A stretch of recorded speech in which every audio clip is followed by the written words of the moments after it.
Friends, high M ஸ்ருதி. மகாபாரத கதையை பல மொழிகள்ல மொழிபெயர்த்திருக்காங்க. ஓடிய மொழி கவிஞர் சரளதாசர் எழுதிய இந்த மகாபாரத கதையில ஒரு குட்டி ஸ்டோரி தான் நவகுஞ்சரம். நவகுஞ்சரம் அப்படின்னா 9 வகையான விலங்குகளோட உறுப்புகளை கொண்ட ஒரு உயிரினம் தான் நவகுஞ்சரம். பஞ்ச பாண்டவர்கள்ல ஒருவரான அர்ஜுனன் என்ன பண்றாரு, மலை மேல தவம் செய்யறாரு. மலை மேல தவம் செஞ்சுட்டு இருக்கும் போது பக்கத்துல ஏதோ அதிர்வு ஏற்படுறத உணர்றாரு. கண்ணை திறந்து பார்த்தா ஒரு அதிசயமான ஒரு உயிரினத்தை பாக்குறாரு.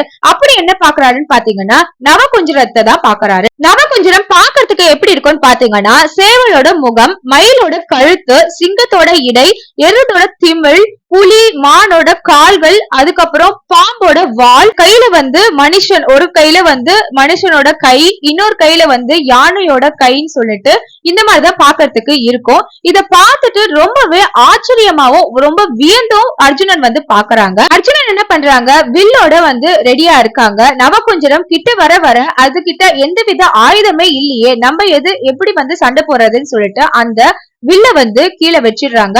அந்த நவகுஞ்சரத்தோட கையில மனிதனோட கையில ஒரு அழகான ஒரு தாமரை இருக்கு.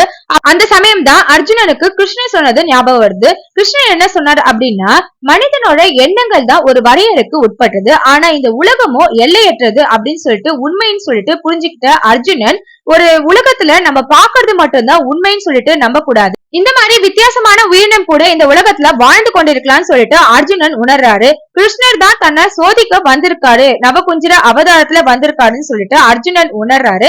உடனே மண்டிட்டு நவகுஞ்சரத்தை வணங்குறாரு. உடனே நவகுஞ்சர அவதாரத்துல இருந்து கிருஷ்ணரா மாறிடுறாரு. குஞ்சரத்தோட நினைவா ஒடிசால விளையாடப்படும் சஞ்சுமா சீட்டு விளையாட்டுல நவகுஞ்சரம் ராஜாவாகவும் அர்ஜுனன் மந்திரியாவும் சித்தரிக்கப்பட்டிருக்கு. அந்த விளையாட்டுல மாதிரி ஃபேமஸான பூரி ஜெகநாதர் டெம்பிள்ல வடக்கு பகுதியில அர்ஜுனன் நவகுஞ்சரத்தை வழிபடுற மாதிரி ஒரு சிலை அமைச்சிருக்காங்க. இந்த உலகத்துல மனிதர்களுக்கு தெரியாத விஷயங்கள் நிறையவே இருக்குன்றத இந்த கதை மூலமா அழகா சொல்லியிருக்காங்க. பூரி ஜெகநாதர் டெம்பிளுக்கு போனா கண்டிப்பா நவகுஞ்சரம் ஸ்டாச்சு பார்க்காம இருக்காதீங்க. இதே மாதிரி இன்ட்ரெஸ்டிங்கான விஷயங்களை தெரிஞ்சுக்க நம்ம சேனலை சப்ஸ்கிரைப் பண்ண மறந்துடாதீங்க.